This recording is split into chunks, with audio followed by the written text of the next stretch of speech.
Welcome to Ferritic's Digital Marketing Masterclass, a podcast dedicated to collecting the insights of the marketing world's leading thought leaders. Our goal is to teach you the ideal system for generating leads, nurturing leads into clients, and then converting those clients into brand ambassadors, or what we call raving fans of your brand, your mission, and your values. Today, I'm joined with the man, the myth, and the legend, Mr. Jay Baer. Jay's not only the king of plaid suits, but he's also an internet pioneer and the founder of five multi-million-dollar companies.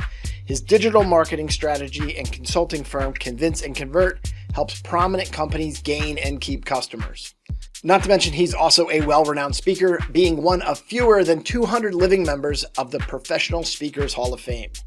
As a New York Times best-selling author of 6 books, his newest edition is Talk Triggers.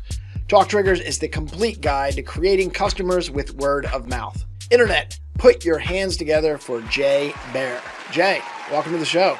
Fantastic to be here. Thanks for having me. This is awesome. Super excited for this. I was able to book you about a month ago, and I've been telling a lot of the people in the office that I was going to be interviewing you, and they were all like, "Can I be there that day? Can I be there that day?" I'm like, "No, you cannot be here." Yeah. So this is awesome. Super fan of everything that you do, and really excited about today's show. So a couple things I wanted to say, which is kind of funny. And we were talking a little bit in the beginning of the show is that, so one of the things that I think is very funny about the way that you present is that it seems so nonchalant. And I feel like maybe this is nerdy, but like, I feel like people feel like they know you that haven't even met you. You know, I was listening to Joe Rogan and he was talking about like one of the weirdest things for me is that people listen to me enough where they come up to and walk to me in the street and they just think that I know them because they watch me. Yeah, absolutely. I just always felt like if I'm the same in person and the same on stage, and it sounds the same when you read my books or my blog or my newsletter, then I don't have to worry about, am I acting it in the right way, right? Yeah. If you just do you, then you never have to be confused if you're playing the character appropriately or not. And I think part of it is I was a writer for 25 years before I ever gave a speech. Okay. So one of the things I always tried to do as a writer was have strong voice in my writing. So it kind of sounded like someone talking to you and it sounded the way I would actually talk. And then when I grabbed a microphone, I just tried to do that the same way. Yeah. Yeah. It is kind of eerie though, from the aspect of, for me, I saw a bunch of YouTube videos. That's how I got to know you first. Then I read your book. I was talking to you. I read Utility in a day, and I'm not a big reader. I know it sounds terrible as a owner of a company, not being a big reader. I watch tons of video. That's how I sort of engage. Sure. Then I listened to your books on audio. Then when I started reading some of your blogs, I could hear your voice in my head. I'm like, this is getting really weird for me. Yeah. Well, good. Thank you. That's the idea, right? That you can hear me writing it. Yeah. Yeah. So one of the other things that I think that we were saying a little bit before the show is that, so I started reading the 7 Habits of Highly Effective People 18 years into my business. And I wasn't blown away. Not because it wasn't awesome, but because it's so ubiquitous now that it's almost like ingrained in how you operate, how you communicate, and all these things that you do. Good to great, funny to the same way. There's a lot of things that are blue ocean strategy, right? There's a lot of business concepts that at the time were like mind blowing. And now it's just become, that's just how people think. Yeah. Well, I think you've been doing this for so long that you're almost becoming that guy in the marketing world. Because I do these shows, I have 2 different podcasts and I talk to marketers and stuff like that. And they'll start talking to things like they'll tell the story about like John Deere's commitment to content marketing. And I'm like, oh, you mean like in Jay Baer's Utility book? And they're like, no, I think I read that in a blog. I was like, then if you read it in a blog, they stole it from Jay. Right, well, thanks. I think that just means I'm old and I've been doing this a long time. But I have been doing it a long time. I would say if anybody is that person in marketing, it's probably Seth Godin more so than me. I mean, everybody just parrots his work back to him all the time. And Chip and Dan Heath, the Heath brothers, their work is very well established now, and lots of others. But it is funny, especially when you see it in social media, when somebody throws out like a quote graphic or whatever. Yeah. And you're like, that's mine. Like, I literally wrote that, but I will tell you, one of the best books about modern marketing, and the 10-year anniversary of this book was just published last year, is Trust Agents from Chris Brogan and Julian Smith.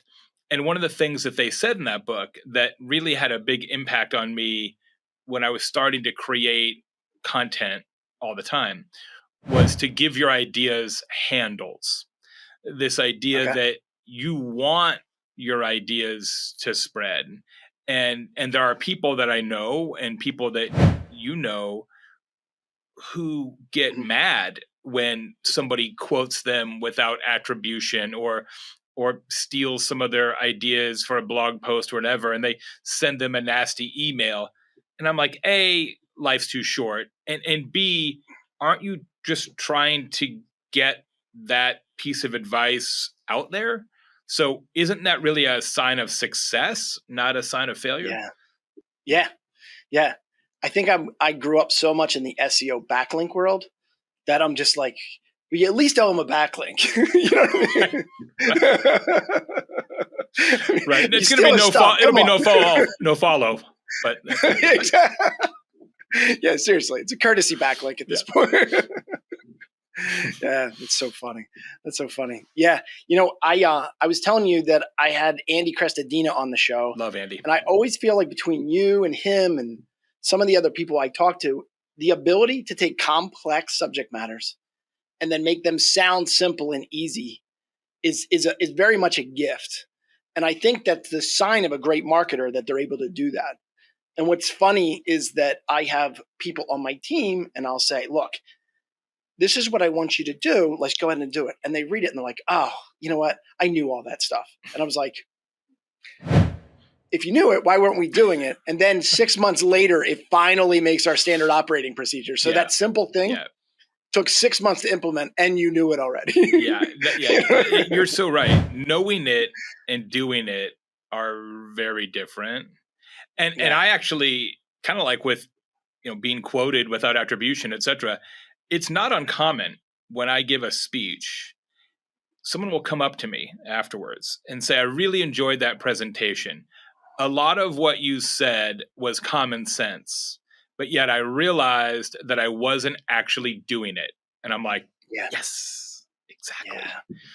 It's okay. I'm not offended when people say that, like, oh, it was common sense. I'm like, exactly. But if you can get motivated to do it, that's the difference, right? I have never billed myself as somebody who is a futurist or a discoverer or an archaeologist. I don't invent trends. I see my role as somebody who recognizes trends and then boils them down so that a lot of people can actually implement. That's what I really see my kind of piece of marketing to be. Yeah.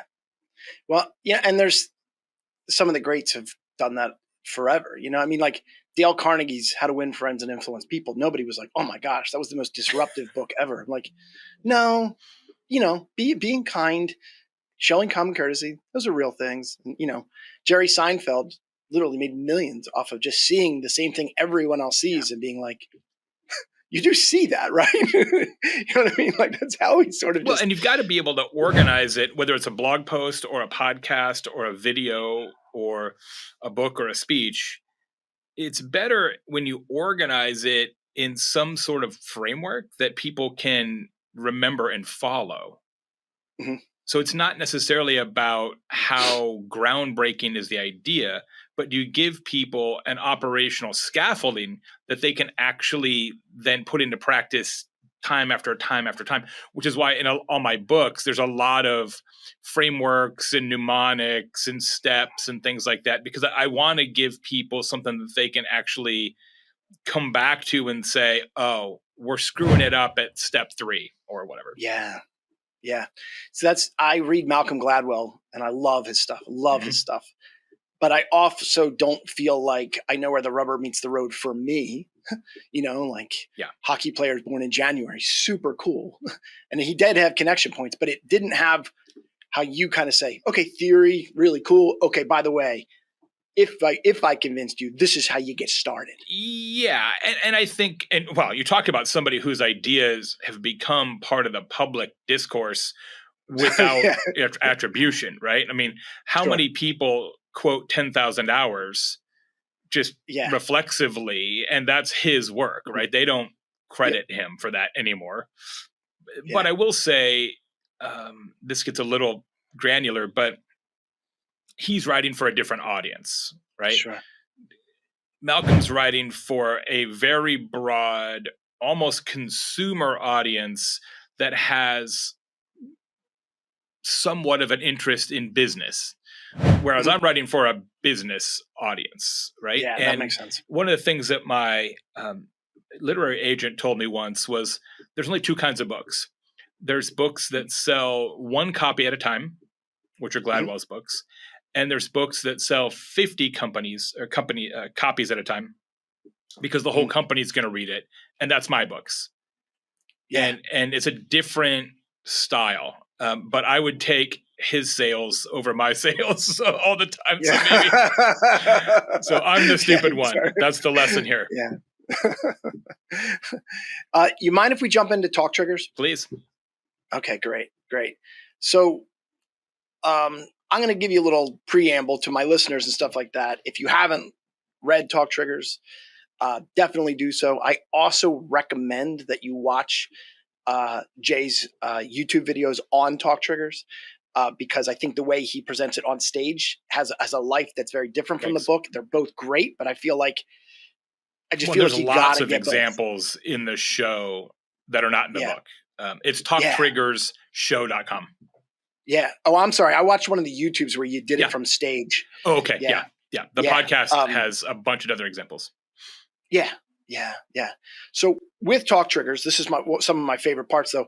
So and correct me if I'm wrong. So 1 in 5, nearly 20% of purchases happen because of word of mouth marketing. It's a little higher now because of COVID. Yeah, bro.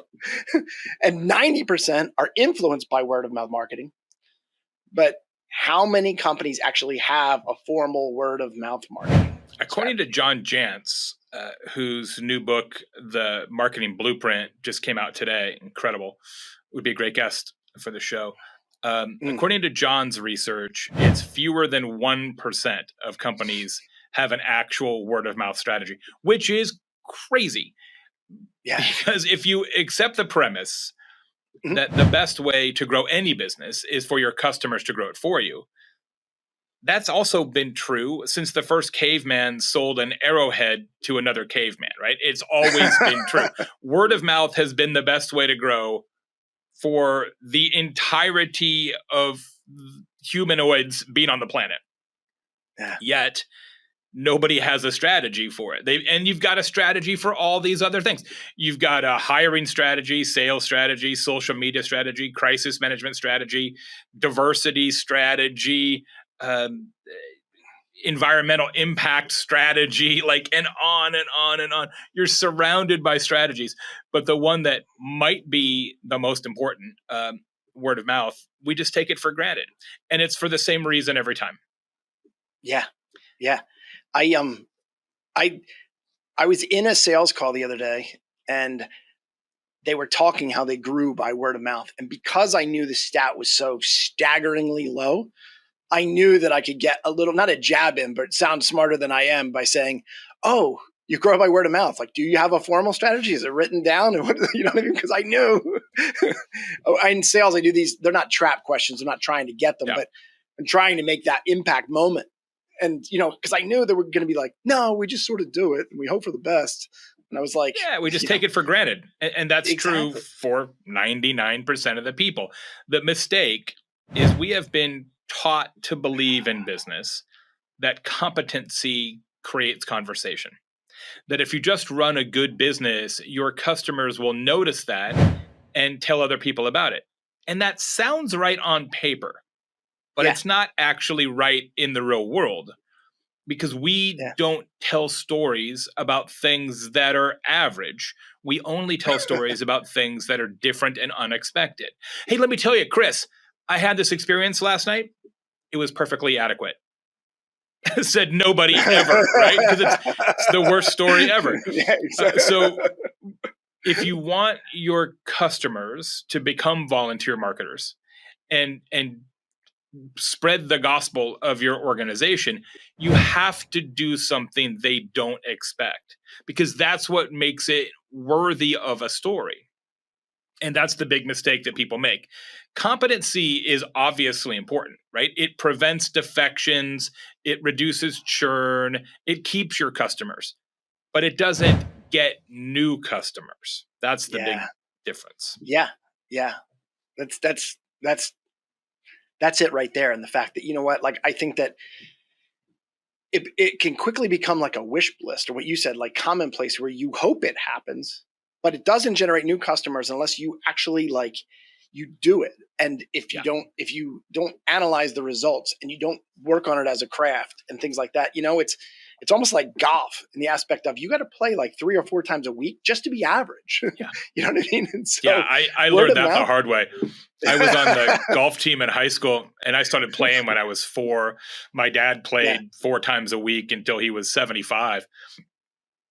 And when I got busy and started running companies and speaking and all that, and started having kids, right, it was harder to justify the time.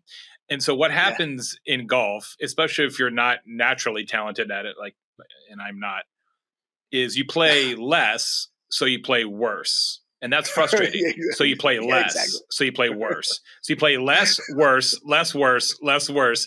And you just shame spiral yourself into the ground until you're like, screw it, I'm selling my clubs. And that's what happened to me. I get on a golf course and people start asking me if I might be interested in ping pong. Yeah.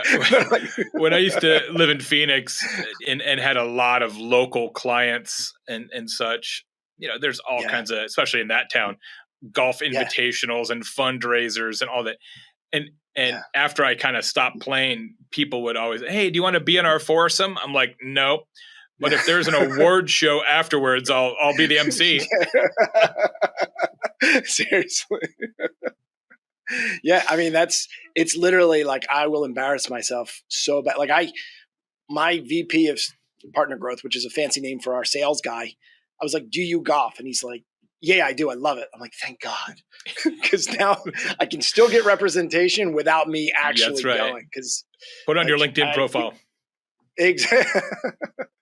Yeah, they'll never call me back, even though I'm insanely qualified to help you. Yeah, but in the near future, it won't even be, are you good at golf? It's like, are you good at multiplayer games on Twitch? I know. Because that's how we'll interact with clients. Yeah. Do you have people in your network that are on Peloton? Oh, yeah. Yeah. I'm offended you didn't ask me if I'm on Peloton, but my physical dimensions would lead you to believe that I'm not a Peloton devotee. Well, that's the problem is that I've done this thing and I've shared my Peloton thing, and then I'm like, they are going to see that I have not logged into Peloton in a long time. Whatever happened to that? It's guy? Like a trophy in my house. Yeah. I just pay the bill. It's just a statue of fitness that we don't like to go near. Suits on. Yeah. So we do this thing. It's pretty cool. When we get a new client, they always say, hey, can I get you a proposal? And we try as hard as possible not to give a proposal the way they think. So we force them to do a gap assessment. This is a gap assessment. Real thick book, tons of surveys, tons of data. We try to collect as much information as humanly possible to find their gaps and all that stuff like that. I don't know. I can go on and on about why we feel like it has a lot of value. A lot of it is that trust barrier. I mean, trying to lower the trust barrier rather. And we are implementing a talk triggers portion literally from your playbook into our gap assessment. Nice. Because I have so many clients, right, that in the first 90 days want to see results. And I'm like, SEO, you have no domain authority. You have none of this stuff. And you want to see very quick results. I'm like, let's start at your base. Let's start at your foundation. Let's start talking to your sales guys. And you know what I mean? And that's, I really felt like when Talk Triggers came out, I was like, oh my gosh, that's it.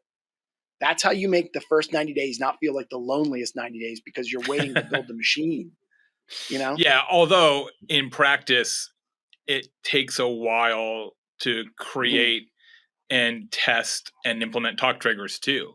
It's actually one of the challenges that we have on the consulting side when we work with clients to create word of mouth strategy, right? They're like, well, let's just get some pizzas and come up with something fun and put it into practice on Monday. And it's like, yeah, we really need to do some research first. So when we do talk trigger strategies for clients, it's at least 90 days to even get the recommended talk trigger in place. At least 90 days. Yeah. Okay, great. We do a lot of research. We actually, we're doing a presentation tomorrow with a client, and we started with a 6,000 customer survey. That was step one of the talk triggers creation process. Wow. Yeah. Because as we talked about earlier, right? The talk trigger only works if customers don't expect it. And so to have a viable word of mouth generator, you have to first know what they expect and also figure out which points in the customer journey are most impactful and most likely to be talkable. And can you hope to get that right just by looking inside your own head? Sure. But you're much better off asking customers. So for example, this client is a national chain of irrigation franchises. So they'll go to your home and hook up all your irrigation and maintain it and all that. Well, it turns out when we did the survey, we discovered that one of the very top attributes that their customers associate with this service is cleanliness, that they leave the homeowner's property better than they found it. Right? They repair all the holes in the grass and clean up all the mud and whatever. And when we had interviewed the client over and over and over, they never mentioned it. It's never mentioned anywhere in their materials. But when we actually asked customers what attributes are surprising about the service today, that one totally bubbled up. So we built a talk trigger around that premise, and then we'll amplify it and double down on it so that will become the story that their customers tell going forward. Wow.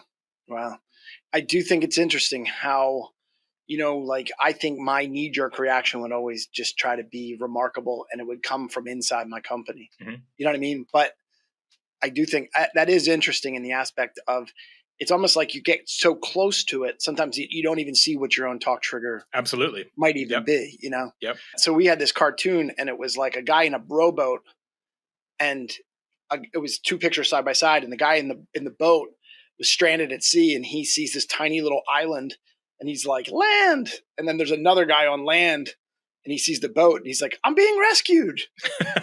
You know what I mean? Two different perspectives. You know what I mean? That's great. But like we're thinking, it's like, I think from our perspective, we always see it from one angle, and we think, this is what they need, and especially when you think about where in the customer journey to launch a talk trigger. Yeah. There are steps in that journey that are more important to the company and steps that are more important to the customer. And in many cases, they're not aligned. And I'll give you an example. So my talk trigger for the speaking business is that every time I give a presentation, the meeting planner gets to pick out which suit I wear. So I am known for Yeah. very crazy plaid suits. I'm not wearing one today because my new policy is I only wear plaid when I'm being paid. However, I do have a whole closet full of orange, green, purple, yellow plaid suits. And that was sort of my onstage costume for a long time. And people would notice it, certainly. Sure. But then I realized after talking to some meeting planners who were really my client, wow, you have so many plaid suits. It'd be really cool if we could pick one out to match our company logo. And I was like, Wow. Yeah. that's what I should do. So it went from a bullet point, Jay wears plaid suits, to an experience. The meeting planner goes to an actual web app that I built where they get to pick the suit, and then it sends them an email confirm with the suit picture, and then it goes on my calendar using Zapier, so I know what to wear. And from then on, it became this massively successful talk trigger where meeting planners tell each other about it all the time. So there's a huge difference from a bullet point to an experience. And that's one of the sort of word of mouth strategy things that people often get wrong. That's so funny. You're the only guy I know who has an if this then that for your suits. I do. In fact, Zapier is I've done some promotional work for them, and I did a whole like national ad campaign about that. And they're like, this is the greatest use case ever. Yeah, that's so funny. So this is like a very nerdy thing is that I'm super duper into the movie Jaws. So the original movie Jaws, one, because it's a phenomenal movie, but if you ever get a chance, it's on YouTube and stuff like that. If you ever watch the behind the scenes making of Jaws and the fact that Spielberg was like 22 years old when he made it and the risks he took, and just like it's, as an entrepreneur, it's just mind blowing. But the mayor has this suit and it's like a powder blue, baby blue suit with anchors all over it and stuff like that. Yeah. And to like nerd Jaws fans. Now you might think, oh, it was a movie with it. If you go on Facebook, there's 3 Jaws forums, all with like 30,000 members in it, right? And his suit jacket is probably every 4th post. Wow. Love it. Yeah. It's a big deal. Yeah. And it is funny. I wish I was wearing one of my suits right now. I have one where the liner on the inside is piranhas. Yeah, you'd like that one. That's awesome. That's so funny. What I wanted to do now is I want to show you one of our clients. They're called Newtown Dentistry. And when I think of talk triggers, they are the client that I view that has probably one of the best talk triggers I've ever seen. When you think that they're a pediatric dentist, they're not in the Philadelphia, they're literally in the suburbs, but everybody knows of them because of how hard they worked. People come in here, their first things out of their mouth are like, wow, we feel like we're at Disney World. They say this isn't like a regular dentist office. The kids love coming here because the kids can play and they love the games, they love the treehouse, they love the slide. The entire office area looks like for these things. All right. It's amazing, and it's so unexpected because 99% of dental offices are exactly the same. I mean, there's really no difference at all.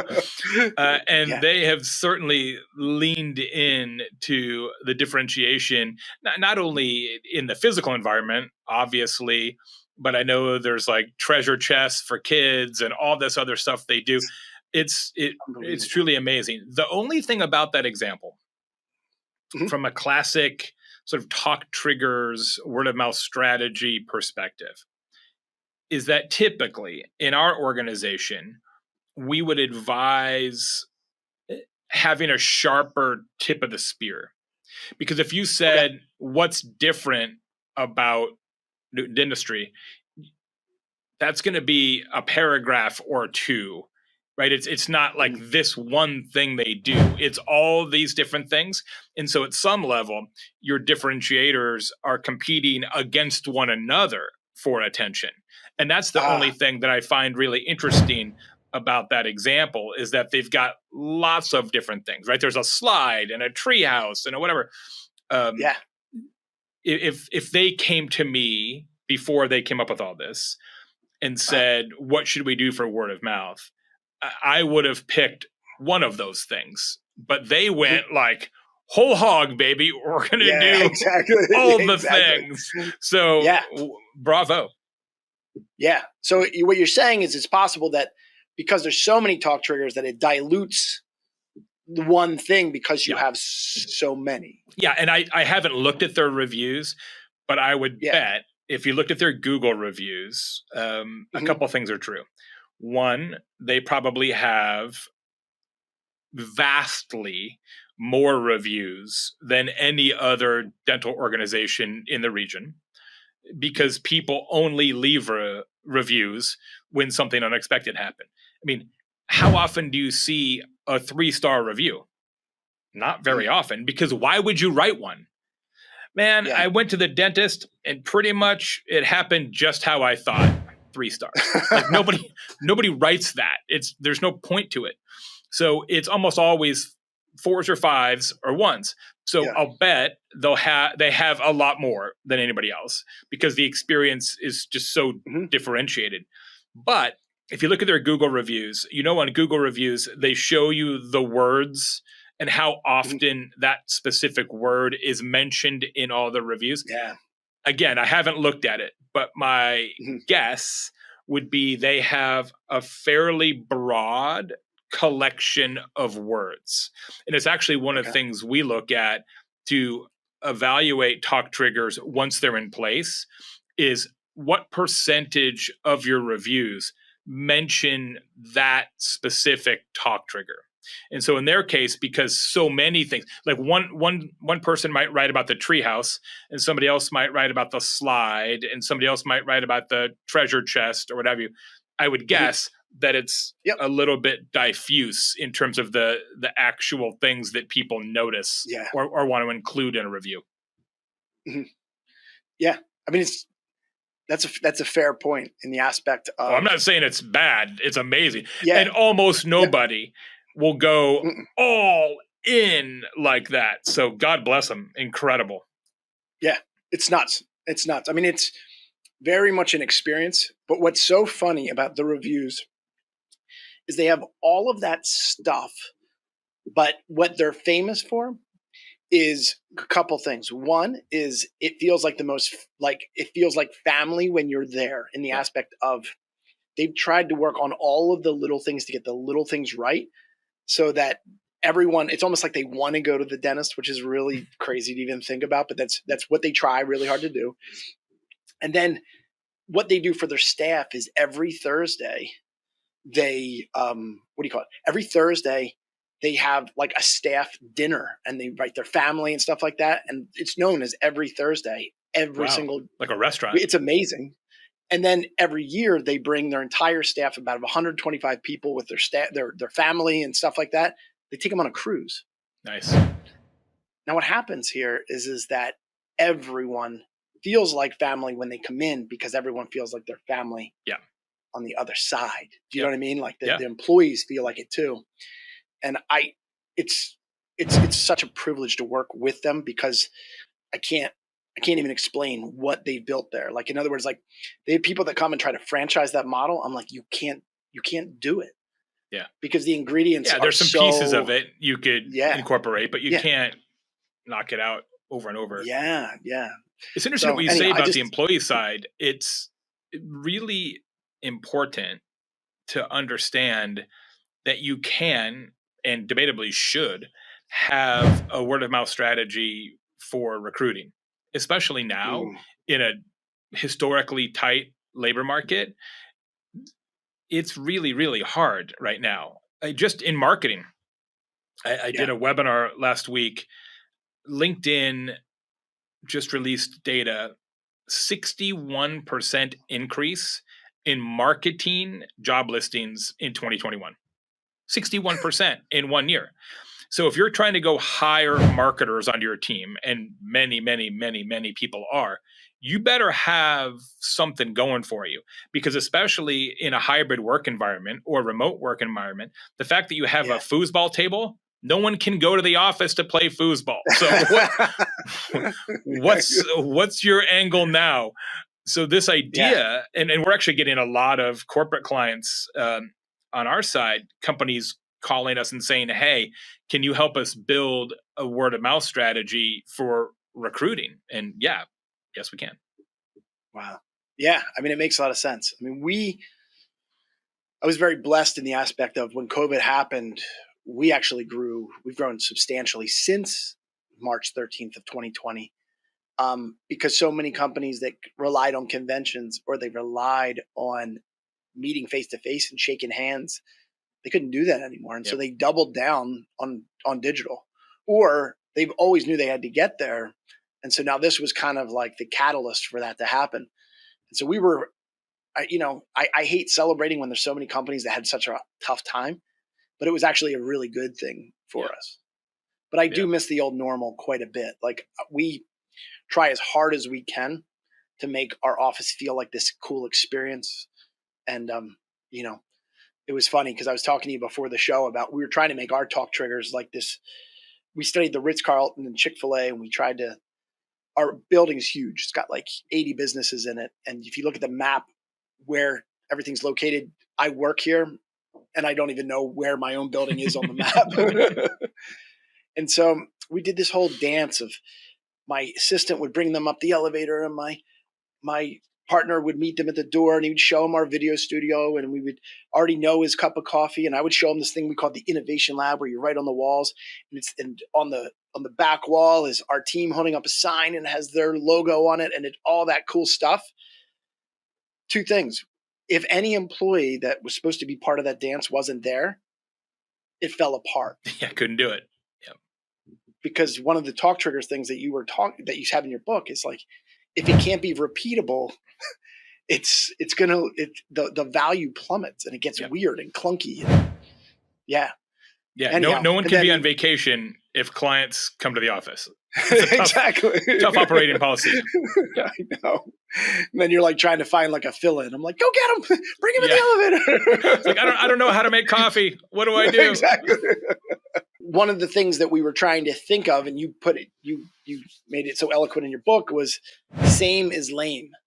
What I mean by that is that I've been doing this for 20 years, and I just remember, like, they would come to the door and we would walk out and I'd shake hands, and then it would just feel like this familiar march that if they have 3 vendors that they might be looking for, we're all doing it the same boring way. Yeah. And so I was trying to stand out in that way and leave no attention. You know what I mean? Like, I would pay attention to all of the details of that, Yeah, which is exactly right. And it is something, especially in B2B, right? It's the kind of thing that's just taken for granted. And people ask me all the time, well, can you do a talk trigger in B2B? I'm like, yeah. And it works even better because so many people have come to believe that B2B stands for boring to boring, and it doesn't have to mean that, right? So the expectation bar is so low in B2B that if you just put a little twist on it, just put in a little bit of effort, it's so memorable, much more so than in consumer-based companies. We do these like things of, what's so funny is old school is now innovative. Because whether it's a podcast like this or they get a handwritten letter from me and a gift for showing up to the office, and people write back and like, I can't believe you hand wrote something to me. Right. That's why, direct mail is having a renaissance, and there's all these B2B gifting companies, whether it's Sendoso or PFL or Alice, that hook into your marketing automation system. And they're firing off hyper relevant gifts to prospects at different points of the consideration funnel. It's just really smart marketing now. People are so used to only looking in the digital inbox and not the traditional mailbox, that when you break that pattern, it's like, whoa. I know, it's so funny. Yeah. A little bit harder in the pandemic because so many people are working from home. Don't have home and addresses. It's like really creepy for me. Like, can I get your home address? Holiday gifts last year was a huge hassle. We had to go back and get new addresses on a lot of people because I don't have their home address. Yeah. We used to have this one analogy where we would talk about mailing a bonsai tree because we thought the bonsai tree would be cool because no one trashes a tree. You got to water it, stuff like that. But then COVID happened and we were joking around about all these bonsai trees like dying in someone's lobby because nobody never delivered. Yeah. Exactly. Yeah. One thing you don't want to send during COVID, if you don't have the right address, is like ice cream sandwiches, or salami, right? Like this is going horribly wrong. Yep. That's so funny. We did have a funny experience too. One of my clients is a huge sponsor now for the Eagles and for the Phillies and stuff like that. He got my team like really amazing tickets for the game. Nice. And as a thank you, I sent him Omaha steaks. Mm-hmm. And he's literally has the equivalent of a ring thing outside of his office. And we watched someone take his steaks, his gifts, and like walk down the aisle. I'm like, oh my gosh, dude, he has your fillets. Stole the steaks. That's low. Yeah, that is seriously. That's yeah. So when we're talking about the talk triggers, right? Mm-hmm. I talked about the idea with you before about living the brand and living the trigger and stuff like that. And one of the things that I think was funny is that it can't just be like a plastic USP. What I mean by that is that I was talking about the show Breaking Bad, and I think that they were really trying to do this intentionally. Like when you went to Walter White's car wash, he said, "Hey, have an A1 day." Have an A1 day. You know, and my bank is Fifth Third Bank. And they're like, I want to make your bank a Fifth Third better. And I was just like, I don't know what that means. None of it works. Yeah. I mean, it feels good and it feels like you did something, right? It's just a slogan. But no one's going to tell a story about that. See, no. It's so frustrating because this is so avoidable. All you've got to do is honestly ask yourself, if this happened to me, would I go out of my way to tell my friends about it the next time I saw them? And if the answer is no, it's not going to work. Like nobody's going to tell a story about have an A1 day. It's just not enough. It's not interesting enough. And sometimes it's how that same idea is executed. So for example, years and years ago, I had a Saab automobile. And I love Saabs. When I would take it in for service, the technician would actually have, at that time, a Walkman. This is pre-iPod. This is in the day. Yeah. But he would use this cassette recorder and record all the things he did to the vehicle. Mr. Baer did this, we did an oil change, and then I noticed this. And then when you picked up the vehicle, a cassette tape would be sticking out of the cassette player. You put it in, and it's like, hey, this is John. Nice to have you in again, Mr. Baer. Oh here's what we did, et cetera, et cetera.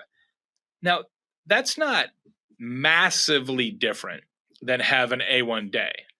But one you would never talk about, and that Saab cassette idea I've talked about lots and lots of times, and I probably should have put it in the book actually. But it's just a little twist, right? And you just have to ask yourself, like, would I tell a story about that? And if you wouldn't, why would you expect your customers to? Yeah, yeah. And I think that even dealing with customer complaints, because do me a favor. Do you mind telling our audience here about the cat story you have in your book and on stage, stuff like that? Yeah.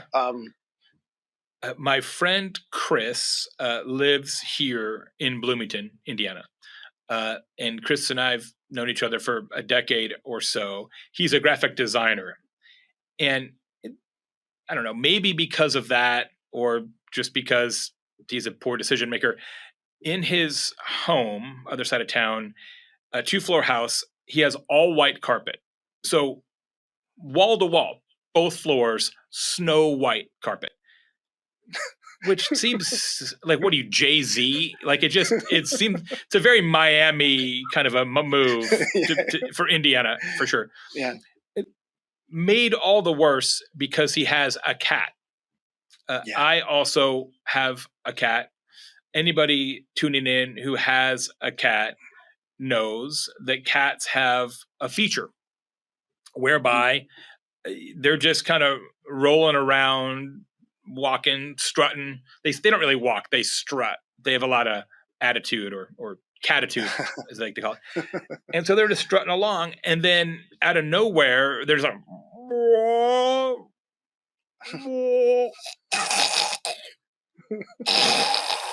and it's the full cat hairball vomit. Yeah. It's brutal. They've been doing it for thousands of years. And I also feel like cats as a species must have incredible public relations, because dogs don't randomly throw up like that. But yet you look in an Egyptian tomb, paintings of cats, gold statues of cats. So we tolerate this routine vomiting, which is kind of amazing when you think about it. Anyway, Chris has got white carpet, cats throwing up routinely. He feeds his cat Meow Mix brand cat food. He sends them an email and says, "Dear Meow Mix, it would be great if you only made cat food in neutral colors so that when my cat throws up, it won't stain my carpet." It's true. I mean, it's great. Good point. They did not reply, because that is certifiably a crazy email to send. Yeah. But Chris is that guy, right? We all have that friend. I'm not taking no for my answer. Yeah, I'm married to him. I'm going public, right? He's that guy. You're very close to Chris. He goes on their Facebook page where they have. I'm just curious. I wonder how many Facebook fans they have now. Millions, probably. And he leaves on their wall this same thing, like, "Hey, my cat's throwing up, you're ruining my carpet," etc. And they responded, partially because it was on their public Facebook and millions of people had seen it, and it was the worst response ever. It was like, all of our food is manufactured in concordance with the American Cat Food Association standards. And like, it was so tone deaf and like, not only devoid of empathy, it actually like sucked any remaining empathy out of the room. It was like so terrible. And that kind of going through the motions response is so common in business now. Yeah. And it makes me really sad. But as a business consultant, I will tell you that the opportunity to use empathy as a talk trigger is massive right now, because nobody expects it. In fact, this is new data, just came out 2 months ago, I think. The American Customer Service Index, the ACSI, which measures overall customer attitudes about customer service, is the lowest it has ever been in history. Yeah. So customers expect nothing. And you look at a brand like, it's actually in my newsletter tomorrow, Chewy.com, right? Yeah. Where the online pet supply guys, their whole talk trigger is empathy. It's all empathy. And they're massively successful as a result. So you can make yourself money just by being disproportionately kind to customers. And Meow Mix certainly was not, and probably is not. I have so many comments. For one, I think that it's such a targeted response. Like we get interns all the time, and we hire about probably out of every 3 interns, we probably hire 1 out of 3 because I love to watch people work. I get fooled in interviews all the time. And so we take that very seriously. And there'll be comments when we post out intern things. It's like, must be nice to have free labor in the building. And so then we were writing these canned responses of like, hey, you know what? According to state guidelines, all stuff like that. And then we started to make the turn of like saying, hey, look, this is Kristen. Been with us for 3 years, started out as an intern. She's a total rock star. And this is how an intern becomes, amazing for us, stuff like that. And I remember feeling like, oh my gosh, like what a difference than this canned, we're legally allowed to do it. Do you know what I mean? Like, yes. I think one of the other things with Chewy is that, so I grew up with no pets. And this is actually a pretty funny story. I grew up with no pets. My wife's family is a cat family. Before we got married, I lived at their parents' house for like 2 weeks before we got married because my apartment lease had ended or whatever it was. And so I wake up for work really early. And so I'm about to feed the cat, and I'd never seen a cat have the fur ball incident. And I was like, oh my God, I gotta go to the vet. It's gonna die. 2 weeks. Like, it's a phenomenon. If you don't own cats, it's a phenomenon that, cat owners know. It's violent. But yeah, it's violent. But what's so funny to me as well, Jay, is because like I was saying, I studied a bunch of your stuff before we talked, is that I have friends and family members who are stand-up comedians. And in stand-up comedians, they prepared their entire bit. They know what's coming up, stuff like that.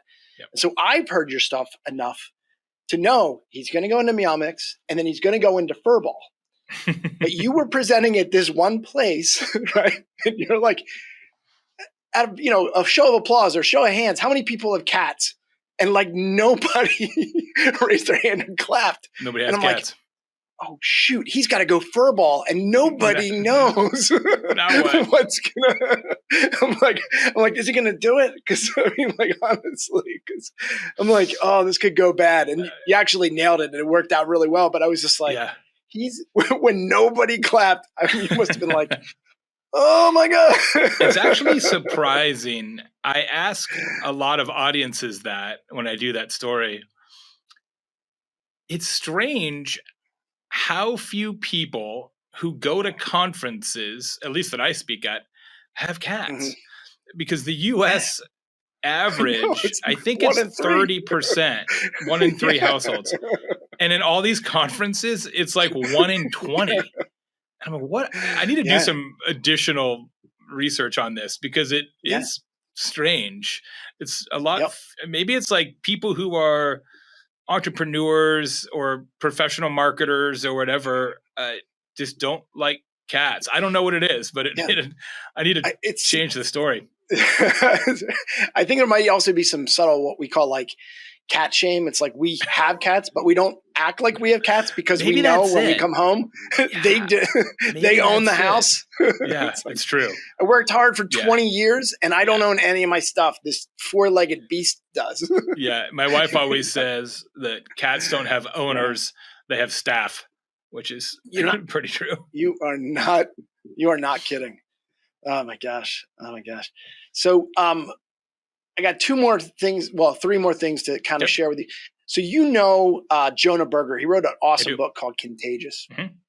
Now, one of the things that I find very interesting about when you start to go into talk triggers, even when you go into utility, is that when I see some of these dynamics happen in other businesses, what it's done is it's sort of fixed my eyes on seeing businesses now and seeing strategies that they do.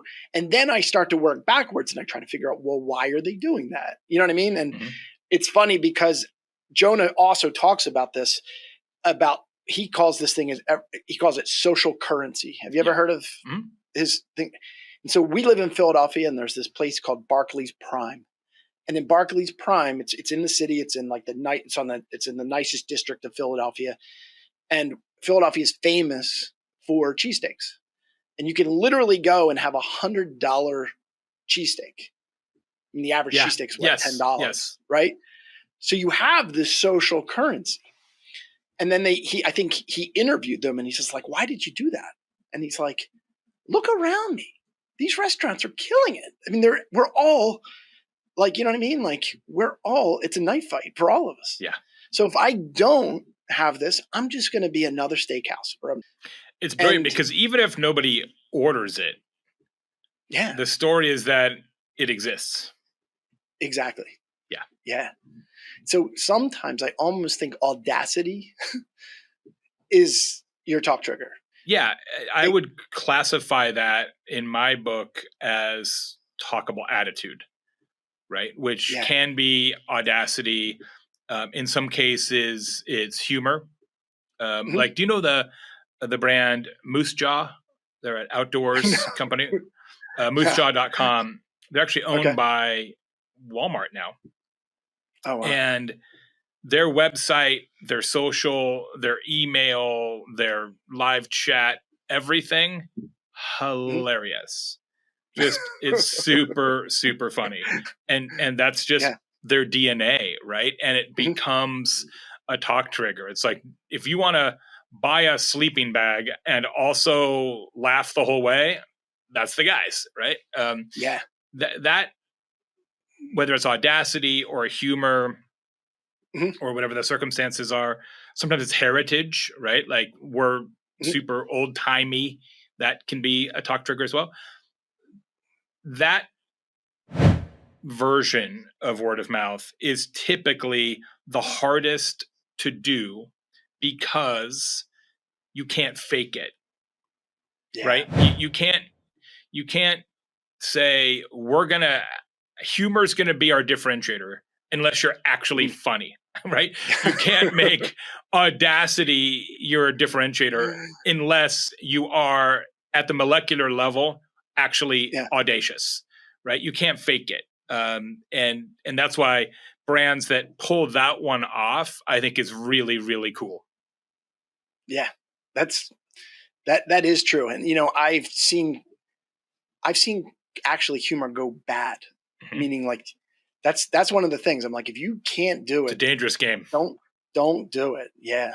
Cause I remember, so we do a lot of video and I remember watching people watch the Dollar Shave Club video, hear that he did that for $3,000 and have no idea that guy had been doing improv for 10 years prior to that video. And then they tried. And I literally was just like, I don't know how to tell you this because you're my client. You can't put that on, like, I can't publish that. Yeah. It's a serious problem. You ever seen Good Morning Vietnam?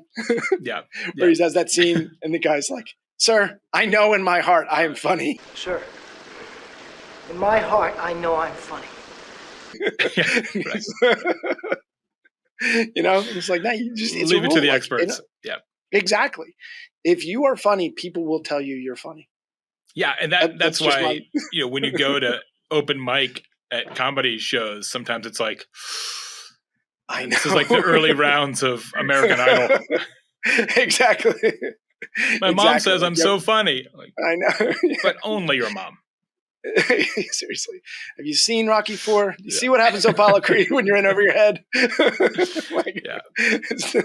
Nobody wants that. Nobody wants that for you. Yeah, it's funny you were talking about comedy earlier, and my cat vomit bit.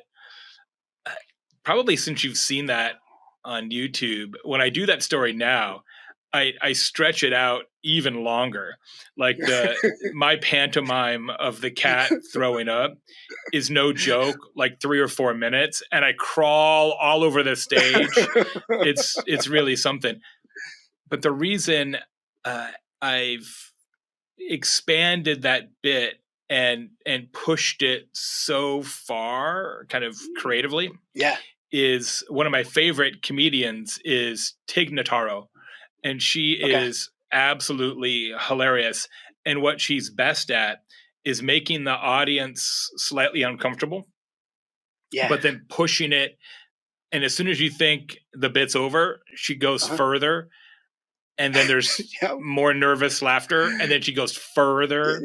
She does Yeah. an 8-minute bit, which is just her pushing a chair on stage to make it squeak in a really like nails on the chalkboard way. And all she does for 8 minutes is push the chair and then occasionally look at the audience. It's a master class in sort of comedy and tension. And if you have a funny bit, find a way to make it twice as long. It's one of the things I've learned from studying stand-up. And I think business speakers are too quick to get out of the bit and get to the next point. What's the next thing I can tell you? And one of the best pieces of advice I ever received as a speaker is from my friend Scott Stratton, who was a tremendous keynote speaker and hilarious and super insightful.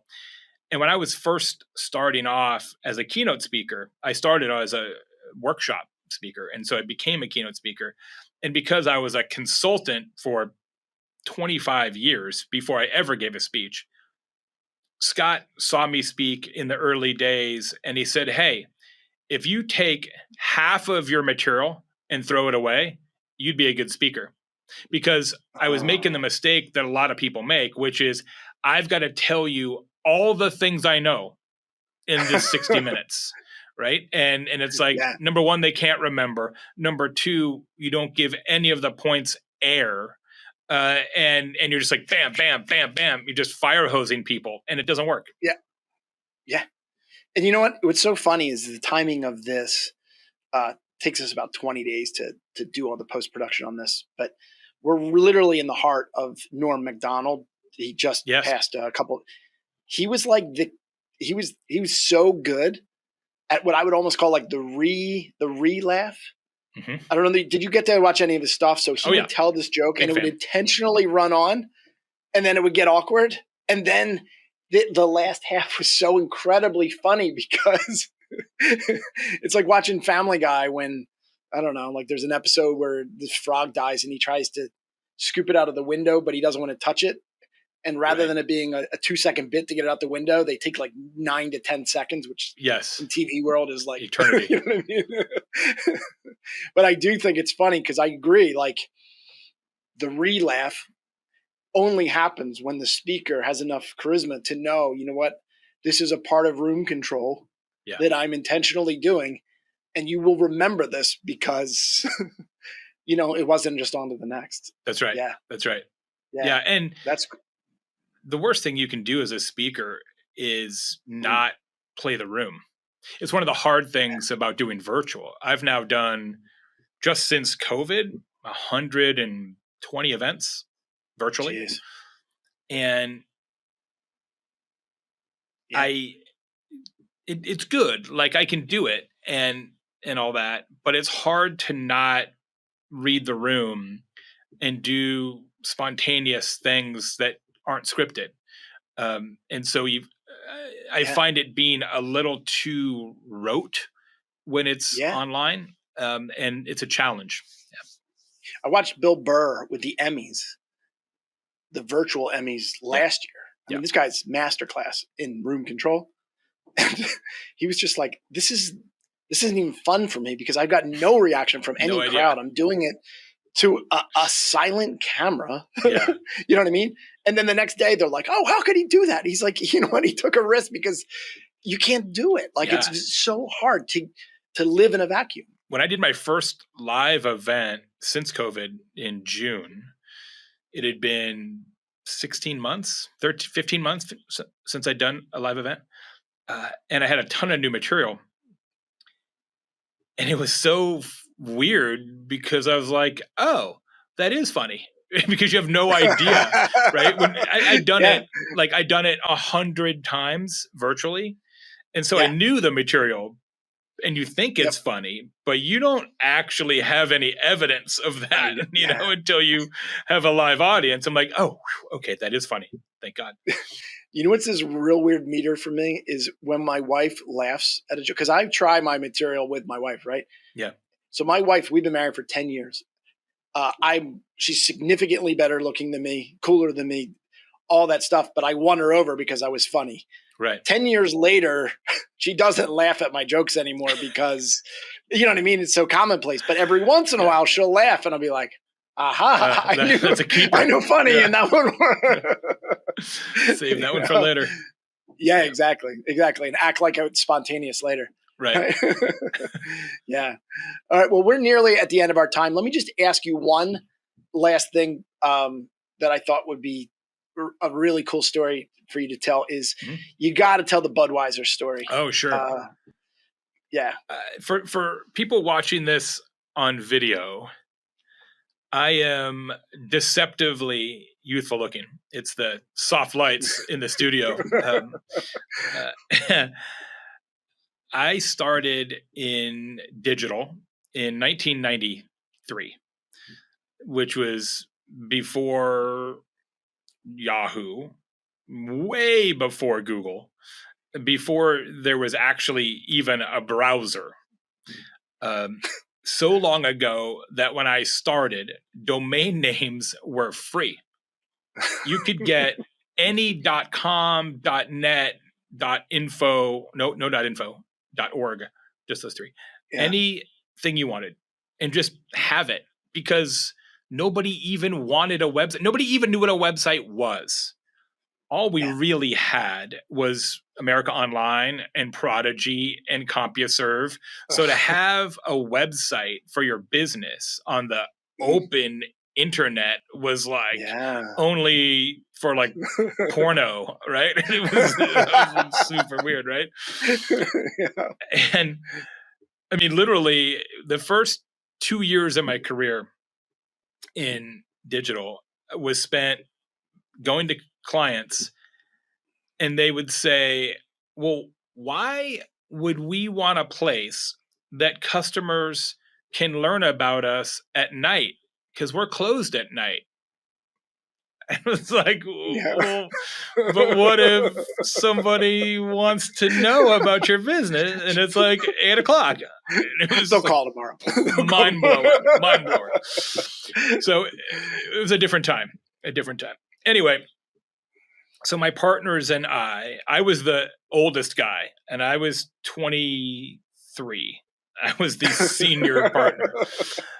So we registered a bunch of domains, and one of those domains was Budweiser.com. So we get a call from Anheuser-Busch, which at the time still owned Budweiser. Now it's InBev, but back then they call and they say, we want to build the very first website for Budweiser beer. And it turns out we looked it up, and you chumps own it. We'd like it back. And we said, well, we're not going to give it to you. So we negotiated back and forth. I know the story, and I'm sorry. Emails. There wasn't even PDF then, right? So I don't even know what we were sending. Exactly. Now that I think about it, like it was actually I do know what we were sending.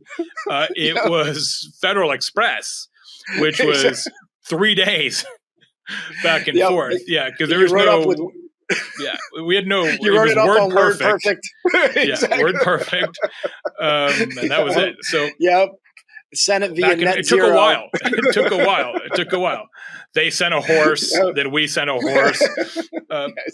Smoke signals. After all this time, we sold Budweiser.com in 1993 for 50 cases of beer. Now, in my defense, that seems low, but it was literally written into the contract.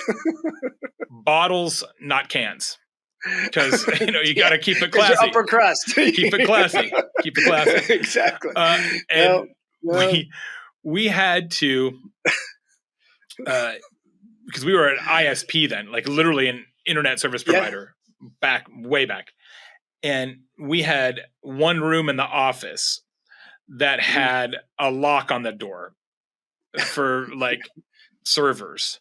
And that's where all the beer went, because there's the only door with a lock. Like, put it all there. And servers back then were so hot. It was probably floor to ceiling. Yeah. The beer was probably bubbling every day. Yeah, Phoenix. We were in Phoenix too. So That's great. But then, like 6 months later, we get a call from Guinness. Mhm. We had Guinness.com, and they're like, "Hey, we want to buy Guinness.com," and we're like, "Hey, we're not going to be as easy as we were on Budweiser." So we sold Guinness.com 2 trips to Ireland and 2 brewery tours. Better. Oh wow, that's great though. I mean, then I go on could've been better. vacation, and my partner registered some domain names without my name being on the paperwork. He's like, it's free anyway. Jay's not here. One of those he sold in 99. I think it was 99. I think I know this story. Sold it to Molson. It was beer.com. Yeah. $5.2 million. So he doesn't work anymore. And that was the last. He's actually a city councilman now in Golden, Colorado, ironically. So he, that's his last honest day of work. And I'm still doing podcasts. So there you go. So I have a funny story that's related to that. I want to be conscious of your time, but X-Men movie came out. They bought the domain name X movie. X-Men 2 came out. They bought X movie 2. Then 3 came out, X movie 3. And I did the math, found the first domain name that they didn't own, and I bought that. And right when they got to it, they literally rebooted the franchise with a different domain name. Like, X movie 1.1. It's literally xmenfirstclass.com. I was like, oh my gosh. Maybe you can just sell it to him as like a redirect forward. Yeah, you're not kidding. You are not kidding. Well, Jay, I really appreciate it. You know what? Actually, I got one last question. Sure. Go for it. What do you think about this idea of like, we're starting to hear rumors about what we call like the cookieless world. And the cookieless world is, you're going to put tracking code on computers and things like that. And then Apple makes a big privacy push, stuff like that. Like, what do you think's coming in the fact that businesses still want lead intelligence? So what do you do when it's all going to come? That was like, it's just a matter of time. Apple's already there. Google 2023, I think. Facebook's the same. Ultimately, you just can't rely on third parties to track and aggregate audience desires. You have to collect that data yourself. So it's going to require you to ask your own audience on your own properties, email, web, social. Would you rather X or Y? Do you want information about shoes or hats? Right? You're going to have to build out your own profiles. And that's where utility, sort of useful, helpful marketing is going to become hugely important again, because no one's going to fill that out. No one's going to tell you unless there's something in it for them. And so instead of, for example, using gates for high value content and say, give me your name, your company name, and your email address to get access to our ebook. It's going to be, we already have your email address.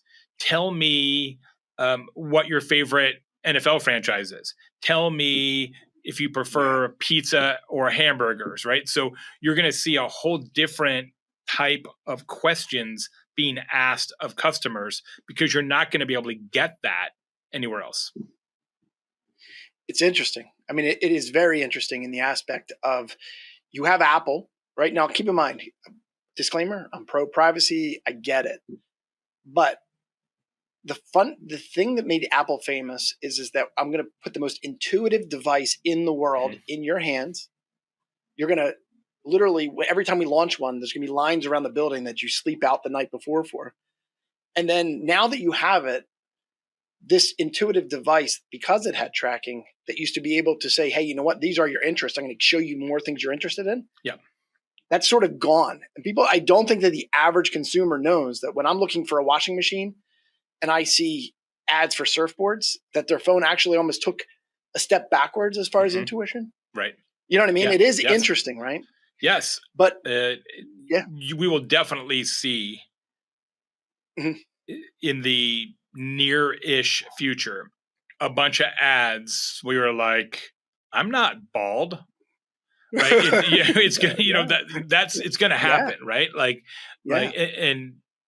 But we already were in that period once before, right? Before we got all these third-party aggregated data stores, we used to get ads that were like, why am I getting this? And it's just bad targeting.